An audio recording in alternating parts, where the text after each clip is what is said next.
इतर ठिकाणी ही काही वाघनखं ही प्रदर्शनासाठी ठेवली आहे। मी असं म्हणालो की त्या वाघनखावर कुठेही उल्लेख नाही, फक्त एक मात्र वाघनख आहे ज्याच्याबद्दल वर्तमानपत्रात सुद्धा उल्लेख केले गेले आहे। एक दंडी कुरियर 5 एप्रिल 1875, पियर्सन्स विक्री 1 ऑगस्ट 1896, 1 ऑगस्ट 1896च्या या विक्रीमध्ये उल्लेख केलाय।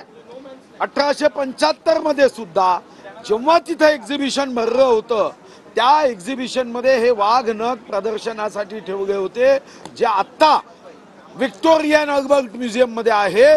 तेच वाघनख तेव्हा ठेवण्यात आले होते आणि त्याच्याबद्दल वर्तमानपत्रात सुद्धा बातम्या छापून आल्या होत्या।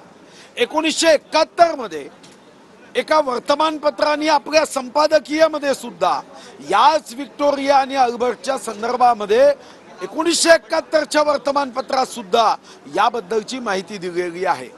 जगातल्या कोणत्याही इतिहासकारांनी एक अपवाद सोडला तर या वाघनखाच्या बद्दल कोणताही आक्षेप घेतलेला नाही।